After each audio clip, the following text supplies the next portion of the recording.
नगर निगम का चुनाव कराने के लिए किसने रोका था? सरकार आपके पास है, आप लगातार, आपके मंशा साफ नहीं है, इसीलिए हाई कोर्ट के इंटरवेन के बाद भारतीय जनता पार्टी के मुखरता के साथ विरोध के कारण आप जो है चुनाव कराने के लिए आगे आए हैं। और आपकी इच्छा ही यही है कि कोई ना कोई नागरिक जो है इन सारे खामियों को, त्रुटियों को ले जा करके फिर इसको अवरोध पैदा करे। ये सरकार की सोची समझी रणनीति है। अगर सरकार तो स्टेट के पास सारा पावर है, उसके पास तो सर्वशक्तिशाली सभी कुछ है, उनके लिए तो सभी कुछ अपने जो भी विषय हैं उसको ठीक करने के लिए तो उनके पास जो ही रहेगा। अब उससे एक आम नागरिक कितना दूर लड़ पाएगा?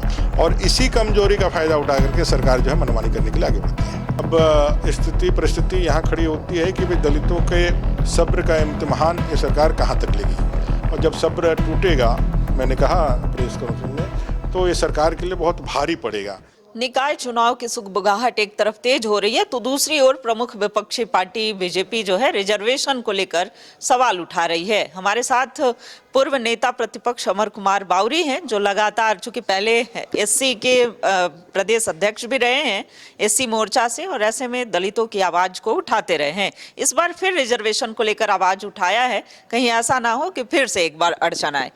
आखिर ऐसा क्या कारण रहा है सर कि बार बार आरोप रहा है आप लोगों पर कि आप लोग बार बार कार्य को रुकवा देते हैं, चाहे वो सरकार चाहती निकाय चुनाव को लेकर के हो? अड़चनें पैदा क्यों?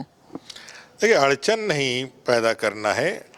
विपक्ष के रूप में सरकार अगर कोई गलत कार्य कर रहा है तो उसके प्रति सरकार को ध्यान आकृष्ट कराना है। नगर निगम का चुनाव कराने के लिए किसने रोका था? सरकार आपके पास है, आप लगातार, आपके मंशा साफ नहीं है, इसीलिए हाई कोर्ट के इंटरवेन के बाद भारतीय जनता पार्टी के मुखरता के साथ विरोध के कारण आप जो है चुनाव कराने के लिए आगे आए हैं।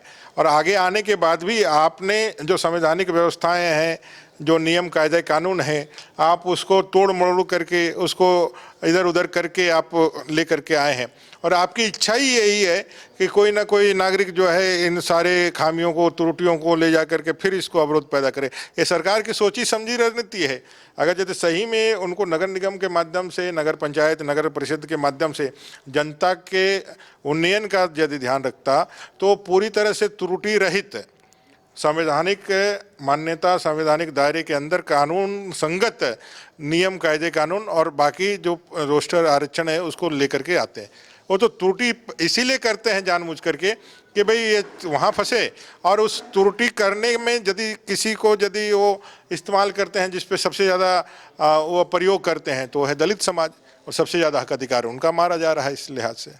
अच्छा, तो इसे लेकर के हाई कोर्ट जाने की बातें आ रही हैं क्या, कि हाई कोर्ट जाने वाले हैं आप? देखिए, कोर्ट का एक लंबी प्रक्रिया वाले मामले होते हैं, जो व्यक्तिगत रूप से जाएगा। भारतीय जनता पार्टी ने तो कोर्ट जाने का कोई निर्णय नहीं लिया है।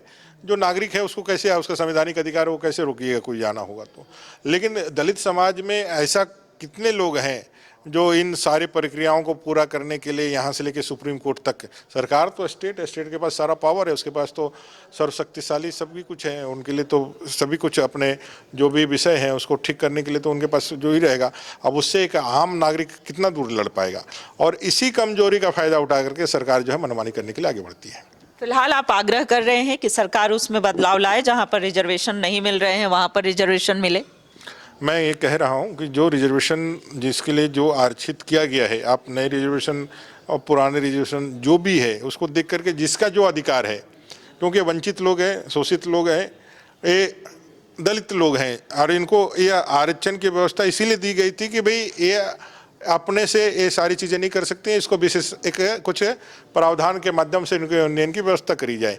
आप उस संवैधानिक आत्मा को भी आप दरकिनार कर रहे हैं, सिर्फ इस लिहाज के, इस अहंकार के कारण कि जो आपके पास बहुमत है, और इस बहुमत में दलितों का कोई ऐसा रुकावट पैदा करने वाला ताकत नहीं है जो आपके उस बहुमत तक पहुंच सके, इसलिए आप इस तरह से कर रहे हैं। अच्छा, आपने वित्त मंत्री का भी जिक्र किया सर, कि वित्त मंत्री ने भी कई बार मुख्यमंत्री को पत्र लिखा है और दलितों के हक और अधिकार की बातें कही हैं। कब ये पत्र लिखे गए और क्या क्या मांगे हुई हैं? आपके सामने देखा होगा कि करीब 2-3 महीने पहले का ही बात होगा, 1-2 महीना पहले का बात होगा। एक बार उनके बयानों से आया था कि भाई दलितों की स्थिति यहाँ बहुत ख़राब है। फिर पता चला आप ही लोगों के माध्यम से उन्होंने एक पत्र लिखा है जिसमें कहा है कि भाई दलितों की स्थिति यहाँ जो है आदिवासी भाइयों से भी ख़राब है, और सच में ख़राब है।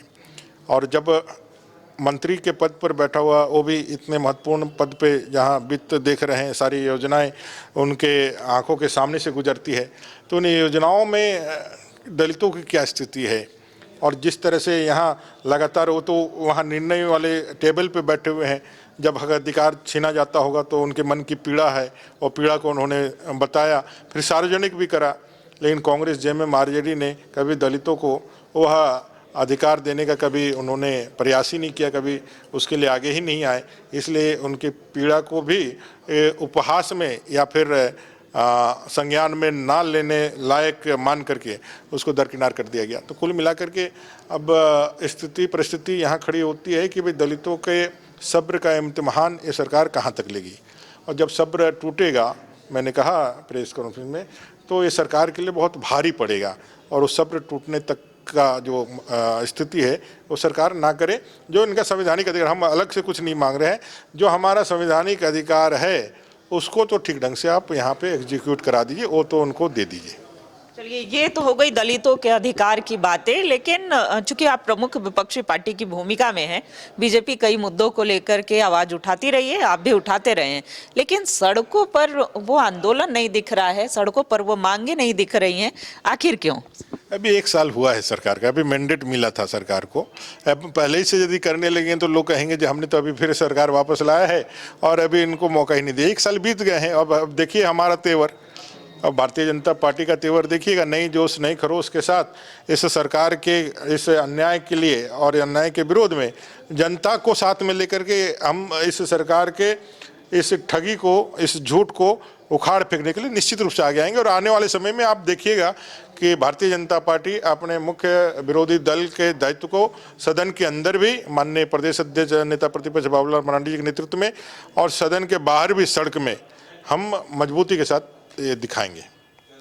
चलिए, तो ये हमारे साथ बात कर रहे थे पूर्व नेता प्रतिपक्ष और पूर्व में मंत्री भी रहे हैं अमर कुमार बावरी। हालांकि आगामी दिनों में तेवर जो है वो तल्ख दिखने वाले हैं। फिलहाल दलितों की आवाज उठा रहे हैं, पिछड़ों की आवाज उठा रहे हैं ताकि उन्हें उनका हक और अधिकार मिले।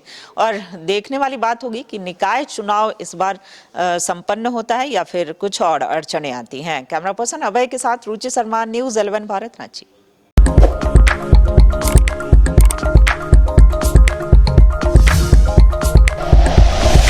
Like and share videos, subscribe करें हमारा चैनल और प्रेस करें बेल आइकॉन। न्यूज़ 11 भारत, सच है तो दिखेगा।